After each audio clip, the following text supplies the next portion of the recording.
Outdoor adventure won't wait for engine problems. Things like hard starts, rough performance, and lost fuel economy are often caused by fuel gum and varnish buildup. Seafoam can help your engine run better and last longer. Simply pour a can in your gas tank. Hunters and anglers rely on Seafoam to keep their engines running the way it should the entire season.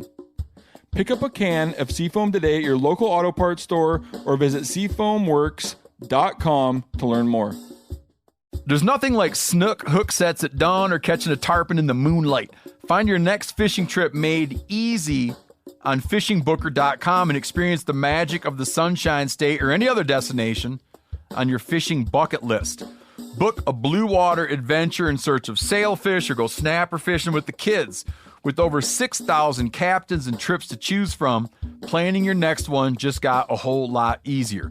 Download the Fishing Booker app on the Google Play or App Store or visit them online at fishingbooker.com to book your trip today.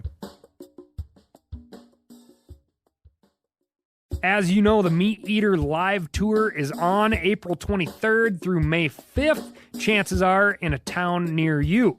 What you may not know is you can win tickets to each of these events just by going to a backcountry hunters and anglers pint night.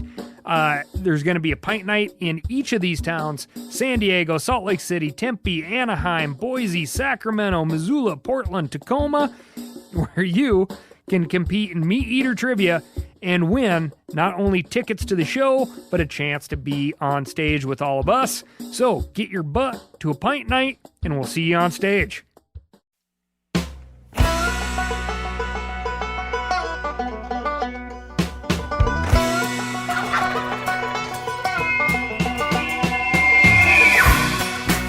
Elk Calling World Champions. Yeah, they can call, but can they hunt? Today's guest is a 2021 RMEF World Champion and 2022 runner-up, but that isn't why I have him on the show today. He's a great elk hunter. He's very accomplished and skilled. Tony Gilbertson out of Vernonia, Oregon. Welcome to the show, Tony. Hey, thanks, Jason. I appreciate this opportunity.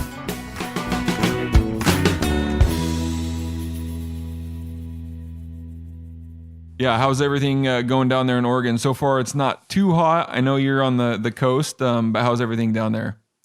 I was doing good. It's been hot, but in Vernonia, we're in the foothills of the Coast Range, so it stays a little bit cooler and it cools down more at night. So we just open up the windows at night and we're good to go. But no, it's all is good. I'm ready for fall. Yeah, aren't we all? It's closing in quick. And you have any big hunts lined up for this fall? So with Oregon changing a lot of the units that we hunted over in Eastern Oregon to control only, I can hunt Roosevelt's. I can be in the woods from my house in about 10 or 15 minutes, and I can hunt every day after work if I want to, and on the weekends, and then usually take a week off. So I'm just going to hunt the general season OTC tag for Saddle Mountain unit and Scappoose unit, and then I was fortunate enough to get a tag in Idaho, so I'm looking forward to that. Nice. You can take a week off and go over to Idaho then. Yeah, I'll hunt the whole season here in Oregon, and then probably the last 5 or 6 days I'll take off and head over to Idaho. Nice. Congrats on that tag. And Idaho seems to be getting tougher and tougher every year. Where it used to be, just 4 or 5 years ago, you could go to the gas station during archery season and there were all kinds of B tags left. And now if you don't get a low enough number or, lucky enough on December 1st, you're not getting any sort of tag there. So, you're looking at Idaho.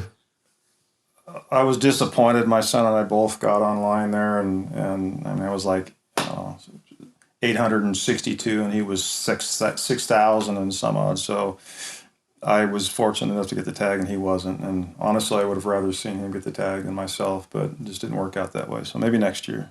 Yeah. We're going to jump into some listener questions. And if you have a question you want us to answer or one of our guests to answer, send it to us at ctd@phelpsgamecalls.com. We'll do our best to get your questions answered. Send us a message, whatever it needs to be. But I kind of cherry picked this one for you, Tony. How good of a caller do you need to be to call an elk, in your opinion? In my opinion, A lot of guys stress out about that. I've coached a number of people that honestly they're a bit shy or scared to show me what they can do, and I try to encourage them because in my opinion you don't have to be a world professional caller to call elk. I've heard some elk in the woods that you would swear sounded like a human, or they sounded horrible, and it turns out that they're bulls. I've got a good friend of mine that isn't the most accomplished caller in the world, but he calls in bulls all the time. So I don't think it's as necessary to be as good a caller as it is to be maybe more versatile in terms of the different sounds you can make. Yeah, I'm right there with you. You don't have to be as good as you, Dirk, Jermaine, myself. And I think, we may be doing a disservice to them, because we make all this hunting content and we share educational videos, and they get to hear, some of the sounds that you guys can make and the quality of sounds that you guys can make. And I think, as you said, they get a little timid, they get a little bit nervous that they can't make sounds like that or as accurate of sounds like that. And then they become very timid in the elk woods. And to kind of piggyback on your answer, I think it's much more important to get the rest of the strategy right, as far as, locating elk, getting the wind right, getting close. And then at the end, you ultimately need to have the confidence to make a call, versus, I'm just going to get close and I'm going to kind of hang out and just see what happens. That's never a good approach. It may work. Spot and stalk may work. We know a lot of successful guys and gals that don't necessarily pick up a call. They do it a different way. But if you're going out there with the intent to run a call and call a bull into your lap, I think you need to have some confidence. And that's why, some of the things like, some of the calls that we've been designing lately, such as the Easy Sucker and the Easy Bugler, it's not because me or you or Dirk or, experienced callers that have dedicated, most of their lives into, or a large time frame within their life, not the majority of their life, but, we've dedicated a lot of time to becoming very proficient. And I honestly believe that, making these calls easier for people to use is going to give them that confidence. And we got a lot of feedback last year that just the Easy Bugler gave them the confidence to actually go into the same areas and the same situations that they've been in the past, and to actually blow on the call and to get responses and to get action and to play the game like, in my opinion, was meant to be played. So that's some of the reasons, why we're running that. And I honestly, truly believe that somebody that can at least sound somewhat decent is better to have those people running around in the woods than people that are blowing on a call that sound not good at all, or don't even resemble an elk. And so in my opinion, it's not doing much more harm than it is. Elk sound like elk, and so by allowing them to sound better, it's actually helping all of us. Yeah, no, I agree with that, Jason. I was talking to a guy. I was at a birthday party over the weekend in Doofer, and I was talking to a guy there that he struggles with having a diaphragm in his mouth, just because of his gag reflex. And I was talking to him about the Easy Bugler, and I said, there's options out there for you now. You don't have to know how to use a diaphragm. These cow calls that Phelps and others are developing right now are much easier than what they to use and what they used to be. And if you can't use a diaphragm, the Easy Bugler is a fantastic option, and it sounds awesome. So he was going to look into that because of that very reason. And he didn't have confidence, I don't think, in himself, just in talking to him. But it's just a matter of picking up the calls and just practicing. And you don't, like I said, you don't have to be a world champion elk caller, but you do need to dedicate some time to at least sound somewhat realistic and get to the point where you can, you don't sound the same every time, that you can throw some versatility in there and make the bulls make the bulls sound like or hear you in a way that suggests you're another elk. Yep. And there've been some situations where I don't ever want to be called in by somebody else or somebody else to feel like, if they recognize us or see us. So there's been some situations in the last few years where I'm about ready to bounce out of our calling setup. We've got set up, we're doing everything we think, and we're like, we're trying to listen and figure out, like, is that a real elk? Is that a person? And multiple times over the last 5 years, I would say, 4 or 5 different approaches that I can remember fairly well. We ended up calling an elk that I would have at some point during that call-in guessed that they were a person, and so I don't think, quality of calls, it's more of, the ability, the confidence to use them, and then making the sounds at the right time, are more important. So I think we're both on the same page. Being a great caller isn't a requirement. It does help us a little bit. One of the strategies we like to use is mimicry. And being a good caller gives us the ability to, like, I think I know how to make that sound, because real elk make all kinds of different sounds. And so if I'm trying to copycat that bull, it is nice to be able to, I know how to, manipulate the call and get that sound. But aside from that, you learn a few, cow mews, estrus whines, challenge bugles, location bugles, and get them down. That's all you're going to need to head into the elk woods and find success, in my opinion. Yeah, no, I couldn't agree more, Jason. I think you're spot on.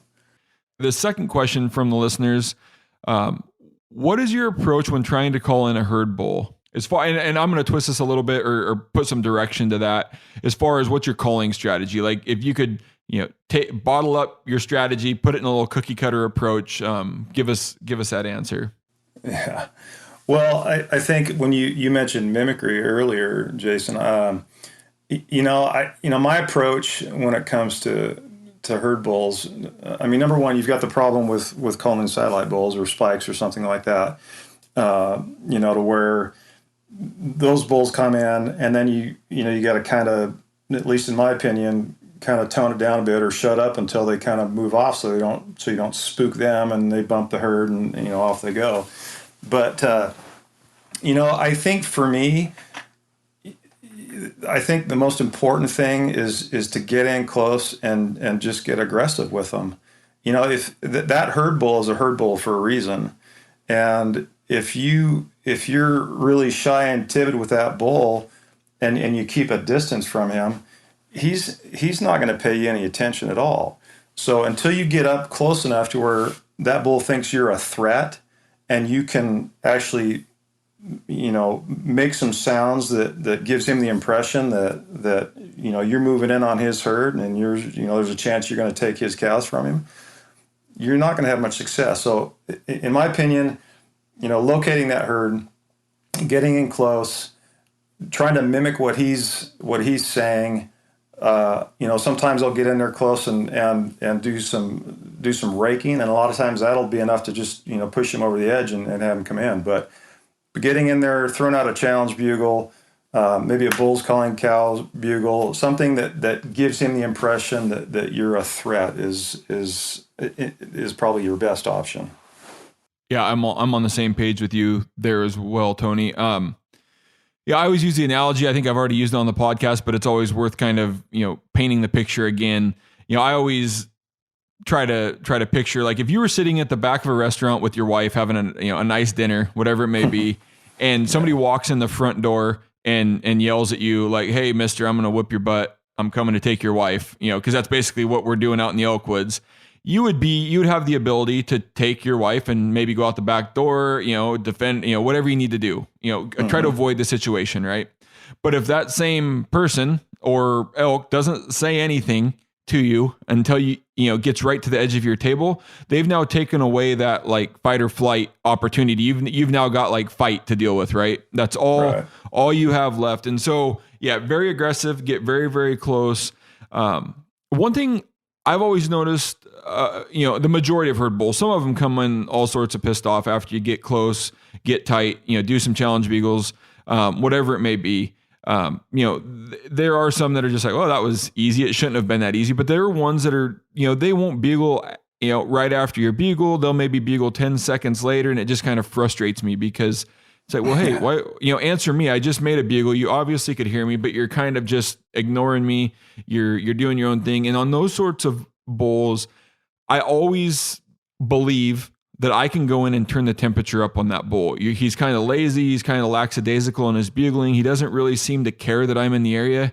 And I typically, my mind kind of starts to put that bull in the category of probably an older bull. He's not responding to everything. He doesn't have a care in the world. He doesn't care if I walk into his herd because he's going to whip my butt when I get there, so he's a little more laxed in his responses. And those are those elk that, those bulls, I want to get in close and I want to slowly turn the temperature up, like just annoy him. I want to pester him, and that's kind of what's going through my head, that if we play this game of pestering him enough that we can eventually turn the temperature up and, hopefully call him away from his herd.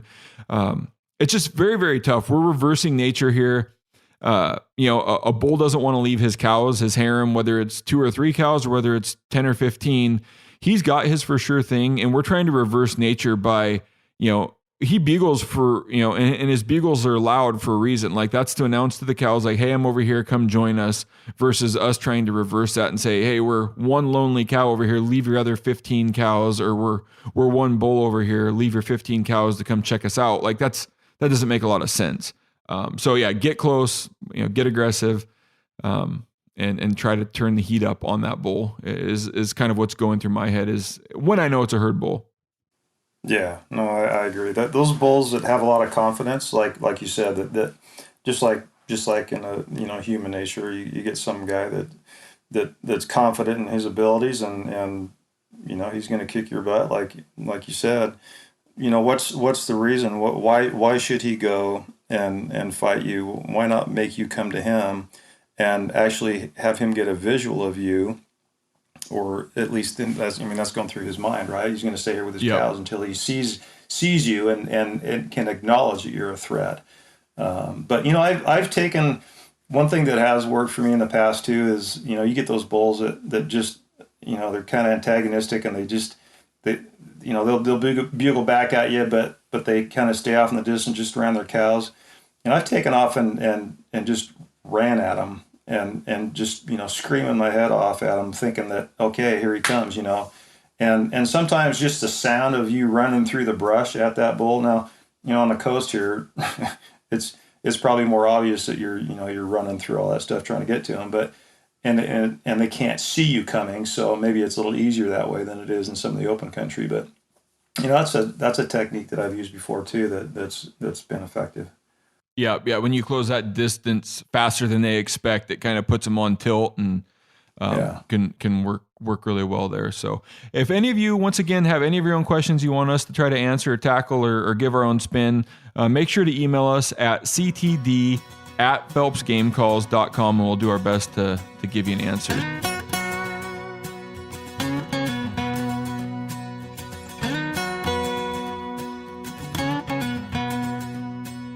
Now we're going to kind of jump into the discussion here for today, and I promise I didn't pick you, Tony, to go over this, but these topics. But what we're going to talk about today is a lot of the mistakes that we've made over time. We've mentioned it before. We kind of came from the times where there wasn't multiple elk hunting courses or elk hunting information on the internet. There weren't even forums and stuff. Like I got on the internet to check my emails back when I started to learn to elk hunt, and so we learned a lot on our own, and a lot of that came from trial and error. So today I'm just going to kind of go through some of the major mistakes we made early on, or some of the same mistakes that we made over and over. And we were talking a little bit before the podcast, some of the mistakes that we're still making that for one reason or another, we think one way, or something happened one way in the past, and we make a mistake and it doesn't turn out in our favor. So we're going to kind of go through some of that, walk through mistakes we've made, and kind of see how you've learned from that. And the other thing, I want to preface this whole conversation a little bit, Tony, with it is elk hunting. We're doing our best to try to put our experience together, but I am humbled every year that what has happened in the past, what's happened, multiple times in the past, then the next 20 setups or call-ins, it may fail. And so even when I don't want to call these low odds, or everything we do has low odds, but there's always the risk that these are wild animals. It's not always going to work like it did last time or the time before, or shoot, even 10 times ago. You got to try to read the situation, make your best judgment call, and go with it. And so we're going to give some information here, but I want to, preface it with it's not going to work, fail proof every time. We're always going to screw up. Yeah. Elk are unpredictable. If they were predictable, this would be easy. Yeah. If they couldn't smell, if they were blind, and if they did the same thing every day, we'd be all right. Yeah, right. I'd be a lot more successful. Yeah. So yeah, we're going to talk about some of the knowledge we've gained through the mistakes we've made over the years, and I would, as I mentioned, some of the repeat mistakes I personally have made over the years. So we're going to start off with scouting. I used to do a whole lot more scouting than I do now, but some of the mistakes, we made scouting. Go ahead and give some of your, scouting mistakes, and I'll kind of follow that up with some of the stuff that, I did really, really wrong, and some of the stuff I do now that I think is, makes a lot more sense now that I think about it. Yeah, I think, well, I don't know if this is a mistake or it's just a matter of not having enough time, but you mentioned not doing as much, or used to do a lot more scouting than what you used to now. I think just being out in the woods more frequently on a regular basis, that can help. But I do use online maps, and I'll get online and I'll look at areas where I think will hold elk. It's the cover, the feed, the water, bedding areas, likely bedding areas, and I'll get out there before the season, and that's one of the problems is you go out and you scout before the season. Well, these bulls don't have cows yet, so who's to say they're going to be in that area when you get there? And then there's all this sign when you get out there and you do your preseason scouting, and I have fallen trap to, just because I know that the elk are always there, I get there and they've moved on, and I spend, kind of what we were talking about earlier, you spend too much time in an area just because the elk were there, a month before the season, or, I've been in units before that have been very productive, and, maybe you think you don't have to do as much scouting, and you get there and you don't see sign, but you keep hunting it because it's what you're familiar with, instead of, branching out and moving elsewhere. That's a huge mistake I've made in the past. Yeah. So I'm the same way. Scouting was almost a detriment to my elk hunting when I was younger. And I'll kind of explain. We didn't hunt the mountains. I grew up hunting, coastal Washington, clear cut country. Weyerhaeuser cuts every 45 years. And so we have it's a lot different than the majority of people get to hunt. But what we would do in 2008, 9, I decided, I'm going to go up in the mountains. I'm going to go up in the Cascades. I'm going to go do some mountain hunting off of my back. And so we had taken 3 or 4 different scouting trips into a wilderness area. We were seeing elk every time, lots of elk. And so what we did in between these scouting trips and between seasons is I would go home and plan my entire hunt from the computer based on what we were seeing out there. And when I got my feet on the ground, for some reason in my mind, that hunt was going to work out at some point, versus if I hadn't have went and scouted and just went back into that area, I would be more fluid, and I would have to go find where those elk were. I wouldn't go to where I thought the elk were going to be. And so that was one of the big, issues with scouting and how it would kind of backfire on me, is I had a plan in my head on where I was going to kill the elk and how our morning hunts would go and how our night hunts would go. And it just didn't pencil out that way. The other bad habit I had, scouting, which is the same thing on these hunts, we would go see herds of 100 elk, in a high alpine basin. The bulls would be off in a different area, or we'd have bull, all over our camera. Is I would go look for elk on my scouting trips. And as you just mentioned, that doesn't necessarily mean they're going to be there in the fall when seasons open up. That doesn't mean that the bulls are going to leave and go find cows. And so one thing I would do is go look for elk, which now I tell people, don't go look for elk, go look for elk signs. And my favorite sign to go find out there is 1 to 2 year old rubs, whether their needles are all dropped, or if they've got red needles on them. I love to see that sign, and I love to see multiple years of those rubs, because what that lets me just, figure out without even seeing an elk is that they're rutting here year after year. And it's multiple years stacked on. So there are some strange areas I've got into where it's the elk have swung in there for a year, or they've swung in there for a week, and, but multiple years worth of rubs. It's all right, this is obviously an area they like to they like to go. They like to be during the rut. And then within those areas, I'm starting to look, within where the beat-in trails around those rubs, where are the wallows and benches around those rubs, where are they going to be able to bed in close proximity to those rubs? Because a lot of times the rubs are in fairly close proximity to their bedding areas. It's kind of a little different than how I used to scout, but I want to find rubs first and then find some of these other features, food, cover, the trails, the way they're getting in and out of their, wallows, where they're going to get their water, and kind of planning that hunt around there. And then not scouting, I'm going to go show up, during season and go locate those elk and figure them out versus, putting all my eggs in the basket from scouting.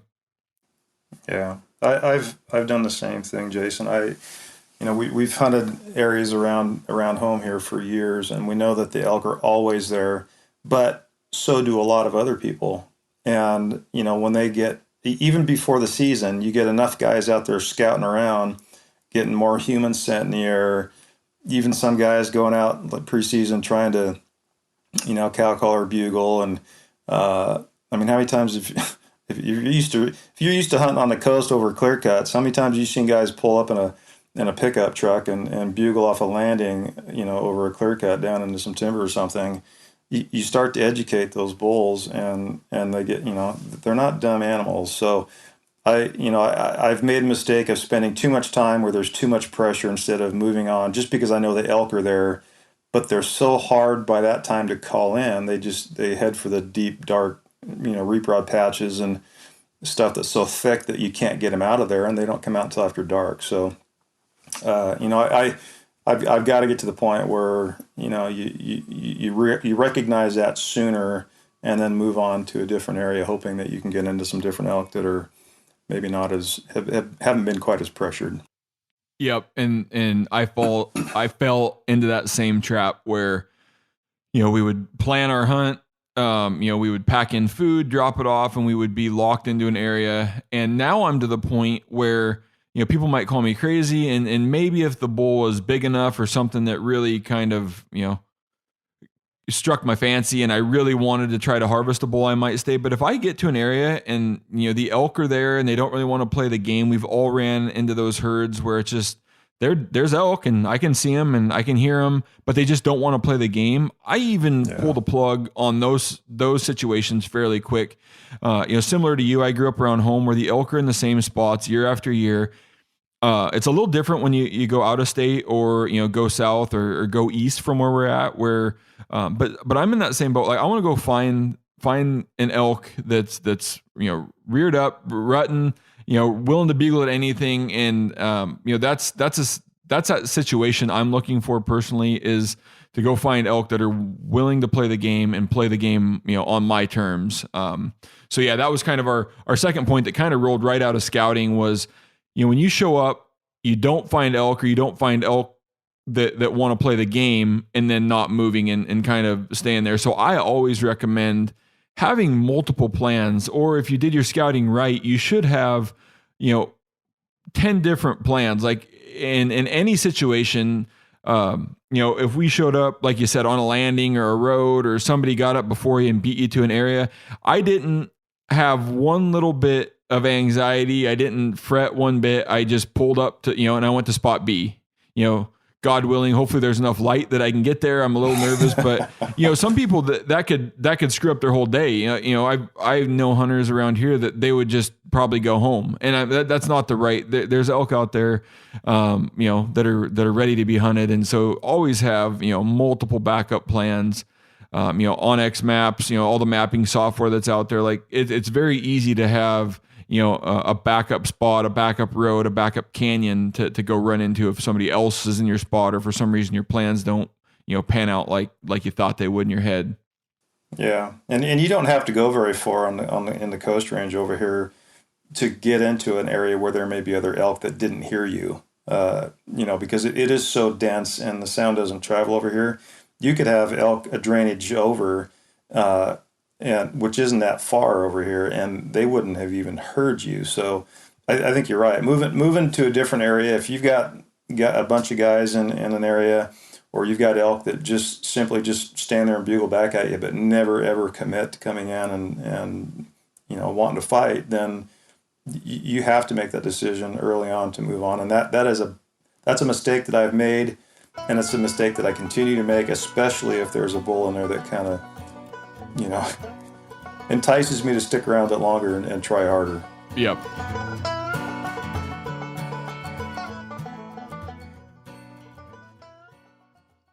We've all seen plenty of gadgets and fads come and go, but here's one product that stood the test of time: Seafoam Motor Treatment. Lots of hunters and anglers know that Seafoam helps engines run better and last longer. It's really simple. When you pour it in your gas tank, Seafoam cleans harmful fuel deposits that cause engine problems. I'm talking common stuff like hard starts, rough engine performance, or lost fuel economy. Seafoam is an easy way to prevent or overcome these problems. Just pour a can in your gas tank and let it clean your fuel system. You probably know someone who has used a can of Seafoam to get their truck or boat going again. People everywhere rely on Seafoam to keep their trucks, boats, and small engines running the way that they should the entire season. Help your engine run better and last longer. Pick up a can of Seafoam today at your local auto parts store or visit seafoamworks.com to learn more. There's nothing like snook hook sets at dawn or catching a tarpon in the moonlight. Find your next fishing trip made easy on fishingbooker.com and experience the magic of the Sunshine State or any other destination on your fishing bucket list. Book a blue water adventure in search of sailfish or go snapper fishing with the kids. With over 6,000 captains and trips to choose from, planning your next one just got a whole lot easier. Download the Fishing Booker app on the Google Play or App Store, or visit them online at fishingbooker.com to book your trip today. You ever get that feeling you're stuck inside staring at screens and a primal urge kicks in? You crave wide open spaces, fresh air, the chance to connect with the land. Well, maybe it's time to find your own piece of the wild, but searching for property can be a maze. That's where land.com comes in. They got millions of listings across the country, from mountain ranches to hidden fishing holes. Their search tools are like a seasoned guide helping you narrow down what you want. Land.com isn't just about buying and selling. It's about finding a place to hunt, fish, explore, or simply sit by a campfire and listen to the crickets. So head over to land.com today to turn one day into today, because trust me, there's nothing quite like the feeling of standing on your own piece of earth.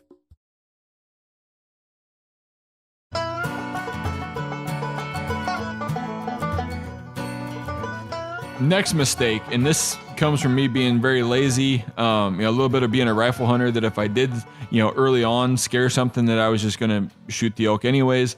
Trying to cheat the wind, and I'm going to put you on the spot here. I don't know if there's a right or a wrong answer. In your opinion, how far do you have to be away from an elk for them not to smell you? And I know there's lots of different situations, but in your opinion, like if you're going to make a circle around the elk, the wind's at your back, how big of a circle are you making, Tony? I don't know what the right answer is, Jason, but I make as big a circle as I can and still be able to make contact with them, so I can still hear them. The wind, especially over here, doesn't seem to, blow in one direction very long. It just swirls and swirls. So I want to try to get to the point where I'm in a good position in terms of wind, but still be able to stay within a distance so that I can hear them, because they could move off if I get out too far, and I wouldn't be able to know. I wouldn't know that they've moved on by that time. And like I said, it's so thick and dense over here, they don't have to move very far before you can't hear them. So, it's maybe even a couple hundred yards if I can still hear them, in a situation. If you're along a creek or something like that, it'd be closer, because it's just, you wouldn't be able to hear them. Now, if I am in a creek, or if I'm in a position where I can get to a creek and I can work my way up that creek, I think, what I've noticed is that those creeks seem to push that wind kind of in your favor if you're walking up the creek. So sometimes it just depends on where you're at in relation to the elk too. Yep. And I've always just kind of thought 300 to 400 yards was kind of, I wanted to make a circle at least that big. And a lot of it depends on, if it's going down into a creek or if it's all on the same plane or the same hillside. But now, and I don't hunt the coast range as much at all anymore. I haven't in the past, but I think a lot of that comes from hunting the coast range is that you can't hear as well. So you're a little bit more reluctant to just take off and get, without it outside of earshot from these elk. And then I'm a very impatient hunter. And so one of the things that I always going through my head is I know that elk was just right there, at that point in time.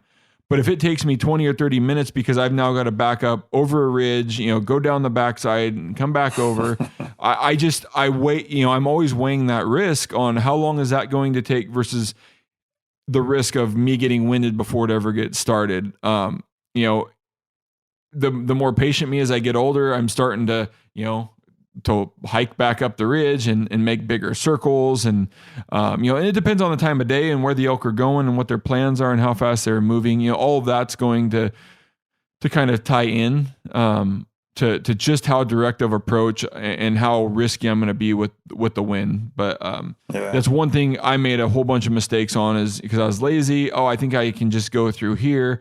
And then, the next thing you hear is a stampede of elk running in the opposite direction.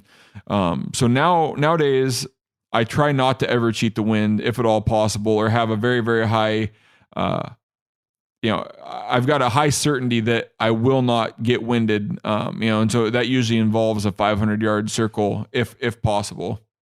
Yeah. And that's a good point, Jason, because I'm so used to hunting the coast range that, when you do get over in, on the east side where it's more open, maybe not quite as thick and you can see further, I think that does give you the ability to increase the distance and still keep tabs on where they're at. So I think you're right. I mean, if you can, 300, 400, 500 yards or something like that to give you that buffer is good. And sometimes the terrain's going to dictate that, right? I mean, if you're in broken up terrain, and it's relatively close, it's easy to get over those ridges and kind of get around on the backside of it and move around and maybe get in closer undetected.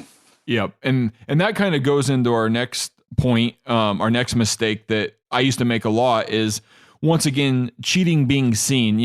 I've always put the elk senses, their nose is number one, not even a close race. But number two is their sight. They're pretty good at seeing. They can hear pretty good, but there's natural sounds out there, natural animals. So number two is I used to always, or kind of piggybacks on trying to cheat the wind, is trying to cheat their eyesight.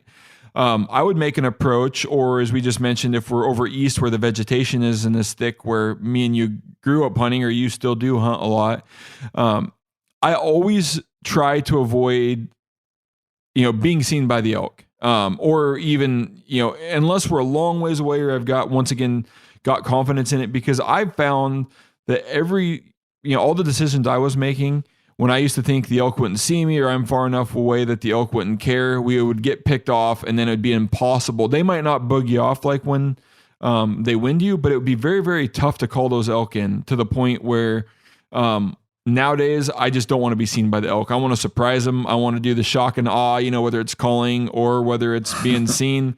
I want to avoid being seen by elk, which, once again, on the west side, coastal stuff, it's easy because you got brush and vegetation and timber and jackfirs everywhere. Yeah. Versus east side, it's a little tougher. Yeah, no, I completely agree. In fact, I started carrying a decoy for that reason when I'm in open terrain. But I think, not every elk is the same. Not every situation is the same. I've called in bulls before that saw me, or saw something at least, and maybe they didn't make out enough of me to really, give them pause, but they kind of run off a ways, like you say, and you can call them back in. But I think for the most part, like you said, if they wind you, the game's over.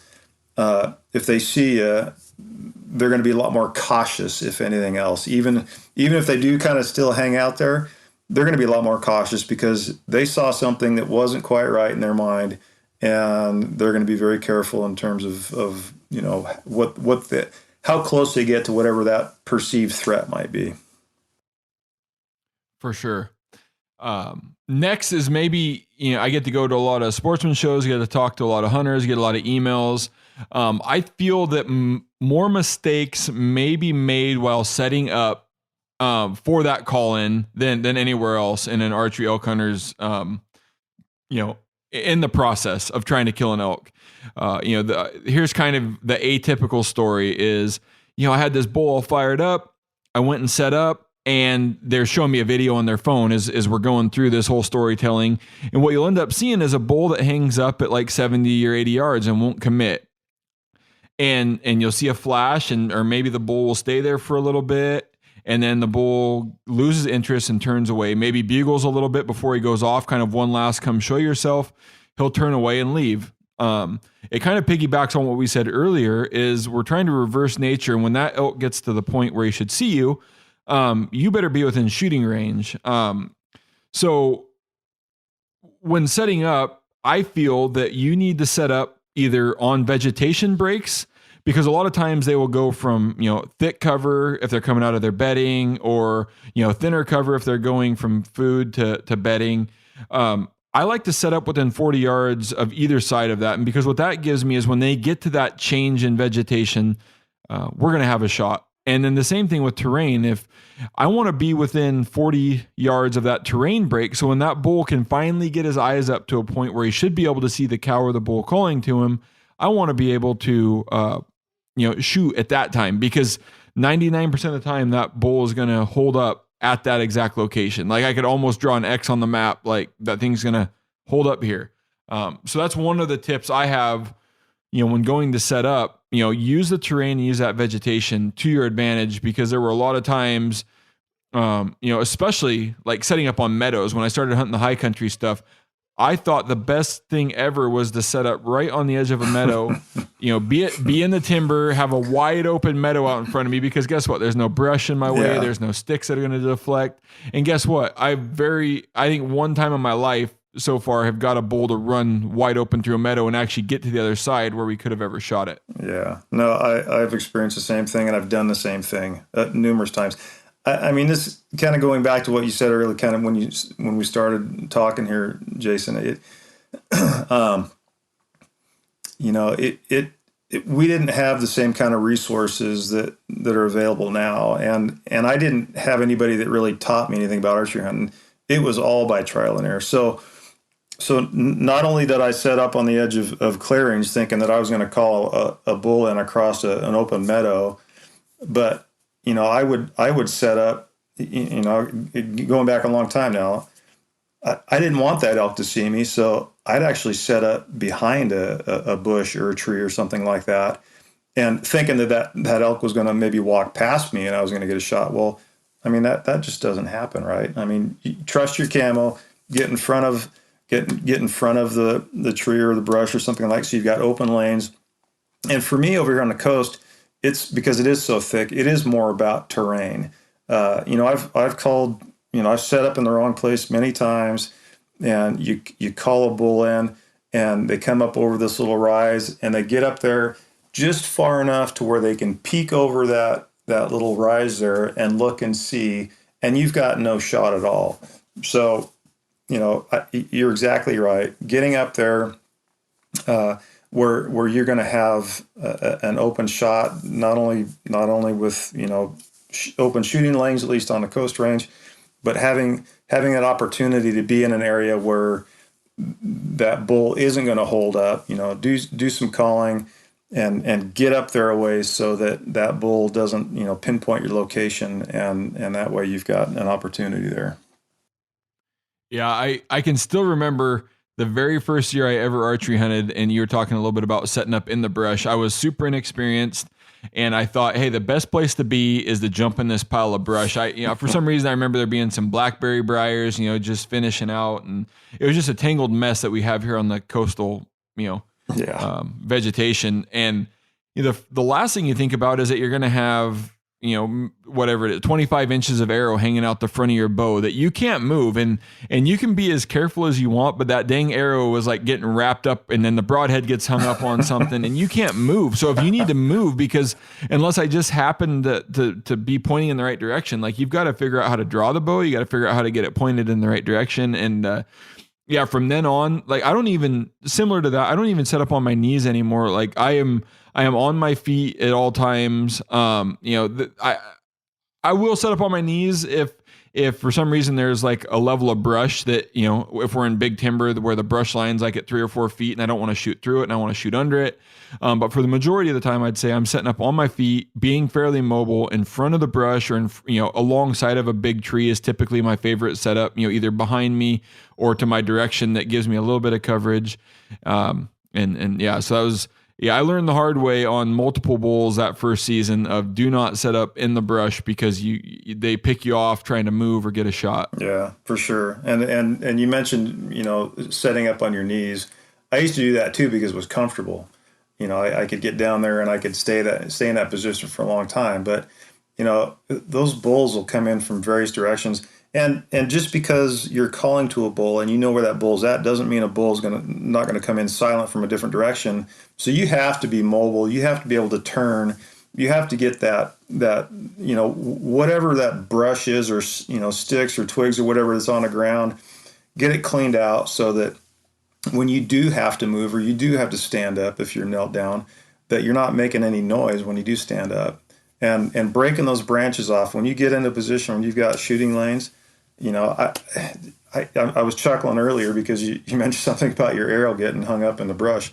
I can't tell you how many times I've done that, just not paying attention, and that broadhead catches something and it'll either pull it off the string or it just clanks up against a riser or something, and then your hunt's over because they heard it. Yep. And that brings you, but you don't know where the elk's coming from. I like to visualize all my shooting lanes. Like if an elk is to come in here and he goes left to right, right to left, straight at me, like where are my shooting lanes? And then one thing I like to always, explain to people is, and it may only be 1 or 2 times because you're going to figure it out, but I learned the hard way, is a right-handed shooter. I can turn, we can all sit here, listen to this podcast. You can turn over your left shoulder and I can turn 180 degrees, almost to my left, and I could get a decent shot off that direction. But if you ask me to turn about 20 degrees to my right and open up, clockwise, I can't shoot anything over there. So I learned really quick that I'm going to put like my left shoulder, if not even shade my back to where I think that bull's going to come from. Yeah. And then that gives me the widest ability to shoot. And it's just little things where, I don't have to move my feet that way. I don't have to like change my stance.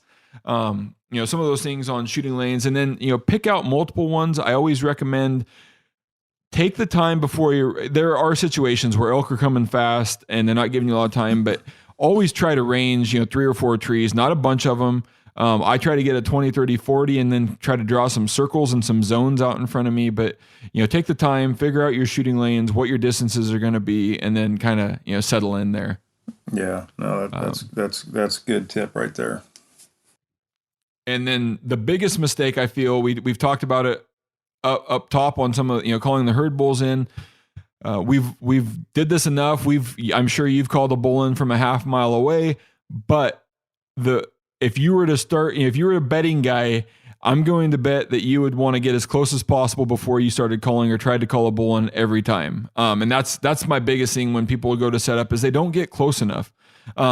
As much as I'd like to tell people I call bulls in from miles away and, blah, blah, blah, whatever it might be, the fact is, if I can get within 100 yards, I think I'm 2 times as likely to call a bull in from 100 yards as I am from 200. And, 4 times as likely to call it in from 200 as I am from 300. It's exponential the closer you get. And, I've always joked about getting a t-shirt made like short distance elk caller, because we do a lot of, we cover a lot of the ground with our feet and only use those calls to do, to manipulate those elk and get them to travel very, very, short distances, hopefully. Yeah, no, I 100% agree. I hear it every year.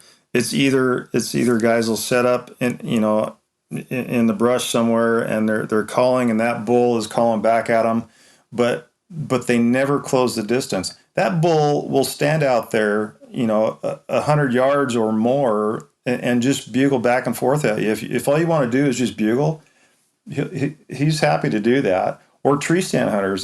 There's this one area that we hunted over in Eastern Oregon where this guy sets up at a tree stand. He'll sit up there and bugle his brains out, and those bulls are bugling all the way around him, and they just stay out there. He never gets down out of his tree stand to try to close the distance on him. And like I said, those bulls, if you're not perceived as just some kind of a threat, they'll just stand there and bugle at you. I mean, why would they want to come closer if you're no threat? Yep. It's, I've always told people that if you don't become the threat, you're literally just saying, hey, I'm over here. And then he's saying, hey, I'm over there. And then you guys are literally, we are just part of the game where it's just letting everybody know where we're at. That's what they do every day. Yep. The next one, which I feel is definitely a coastal thing, thick vegetation, thick timber, lots of brush, no real openings unless you're above a clear cut or, on a road system, is calling too small. Give me a little bit on kind of what your thought is, volume wise and how you call to elk out in the woods. Yeah. So usually, first thing in the morning when I'm out, hiking in the dark, bulls, at least around here, seem to be way more vocal in the dark because they feel safer. So, I'll go out and throw out a locate bugle. And, if I get something to respond, then I'll work my way that direction until the sun comes up, where you can see your pins. And if he did come in, you could actually have a good shot opportunity there. But, as thick as this stuff is, and you have to get close to them to be perceived as that threat. And the closer I get, I will start out mimicking them. And if that works, great. And I've had that work a number of times where you mimic that bull and they don't like it and they come in. But if they don't, then you're the one that has to make the move. Otherwise, they're just going to stand out there and you kind of get in that game back and forth. But, I go in as close as I can and I'll rip off a challenge bugle. I'll throw a lit ball in there. Big, grunts and chuckles, and just as loud as I can, and just start stomping on the ground and tearing up brush, and that's my strategy, and it does work. They do come in closer, but a lot of times over here we don't have all that great of shooting lanes, but I've found that if you get in their face and you get more volume out of that tube and that call, that oftentimes is what kind of triggers that reaction or that response for them to finally say, I've had enough and I'm coming in and we're going to fight. Yep. And I got a couple examples. So one reason when I'm locating, I want to call big is my purpose for letting those locator bugles, as we just said, is it's a game of, hey, I'm over here. And then hopefully an elk, waves across you at the canyon like, hey, I'm over here. I want that bugle to reach as many elk in that canyon as possible. People can call me lazy or whatever, but I've already put the time in to walk that ridge or walk that trail system or bike in a certain road. I might as well let my bugle cover as absolute much, ground as possible. I don't feel, you can overlocate, if they're there, they'll answer you. If not, then you'll keep driving by, or if they heard you and didn't answer, then it is what it is. We didn't necessarily, educate them because they didn't smell us. They didn't see us. Now driving up and calling is a different thing. I think that can educate elk, but so we're calling as big as possible. And then the other thing is, similar to you, I'm fortunate to get to hunt with some great callers and what I would consider some very loud callers at the very high end. We don't set up the caller too far back. He's usually, 20, 25, maybe 30 yards max, but I've got callers, if I'm shooting and not doing any calling, that are cranking on bugles as big as they can be. And it's not that loud compared to the real elk that's coming in. That elk can rip off, a bugle at 50 yards. And my buddy, who I thought was a loud caller, doesn't sound half is that big, half the volume. And so when you're out there in the woods, no matter how loud you think you are, you're just not competing with the real thing. You don't got the lung capacity of a 900-pound animal or 800-pound animal. And so in my opinion, we call big. for locating to reach as much ground. And then when we're calling elk, we call big so that they, once again, we're trying to be a threat and we want to be as big and nasty as we can. And I think we still fall short the majority of the time. Oh, absolutely. I mean, you're exactly right.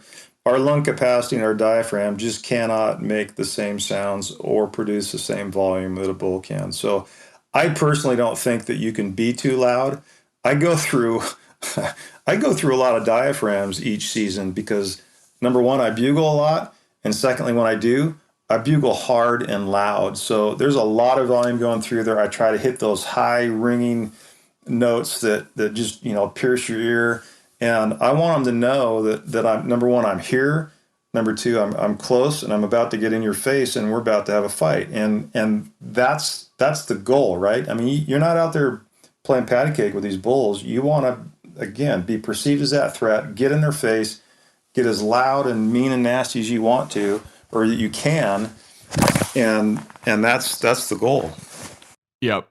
And we're on to, in my opinion, the biggest mistake I made, which I understand, not everybody has unlimited time or can be out there every day, is I didn't put enough time in, and I'm going to say this is it's not a mistake necessarily, but it's one of the things that I've been able to attribute to success and continued success is I spend a lot of time out there. And for a guy that's supposed to know what he's doing, there are times where I can do everything that I think's right and still screw up day after day after day. And so the only thing that's working on my side is the additional time that I get to go again tomorrow or the following day. If you I was there, I was a weekend warrior for a long time, or a 3-day weekend guy, was all I could pull off. And then, started to be able to get a week to do it. And I found the more time I could put towards it, obviously the more success I found. But that's kind of that last thing is, if you don't have time, it just, everything becomes tougher. The situations have to work out, better. As you said, Tony, you're taking 2 weeks off, hunting all the weekends, nights after work. I think one thing that people don't realize is, people that are finding success year in and year out, like any free time is being dedicated to trying to fill these tags, because no matter how good you are, nothing's a guarantee when it comes to elk hunting. No, and you're right. And it's like a lot of things in life, Jason, if the more often you're out in the woods, that just increases your odds of even incidental encounters, just happen to be set up in an area, just, glassing or watching, and a bull walks out in front of you. I mean, that's luck, I think. Doesn't happen to me very often, but just the fact that you're out there increases your chances of being successful. And it doesn't matter how good of a hunter you are or how much time you've put in and dedicated to this sport. You can't outthink an elk. You can't second guess them. You're going to make the same mistakes year in and year out. And just being persistent, not giving up, going that extra mile when you think, I'm done. I'm frustrated. I can't do this anymore. Push through it and just keep trying, because the only way you're going to be able to be successful is to be out there and continue, striving for what you love to do. Yep. And, I guess that would be my advice. You can't necessarily control how much vacation time or what you get, but, we have guys around home that are, what I would consider weekend warriors, but I'll see them, come in at 9 o'clock in the morning and then they go back out at 4 at night. Like, there are elk to be killed between 9 and 4. Like, give it your all, spend time, figure out how to hunt in the middle of the day, like maximize your time out in the field. And, I think you're going to find a lot more success.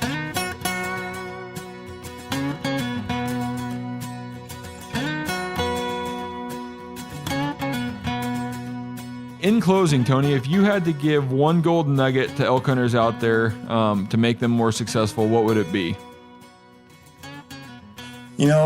For me, Jason, it kind of gets back to what I was just saying. I'm fortunate enough to live in an area where, as soon as I get home from work, I can be in the woods in 15 minutes. So spending as much time as you can, perseverance will get you there.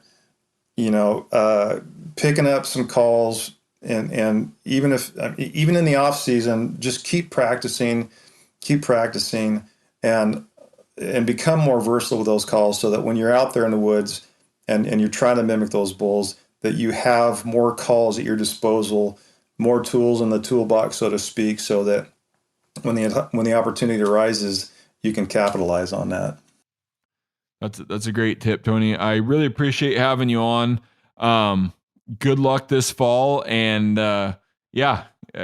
congrats again on the standings there at the World Elk Calling Championships. Another great showing by you, and just kind of goes to show that you're pretty dang good. Well, I appreciate that, Jason, very much, and good luck to you, and hopefully we can do this again sometime. Yep. Thanks a lot. Good luck, Tony, and we'll catch up later. All right. Thanks, Jason.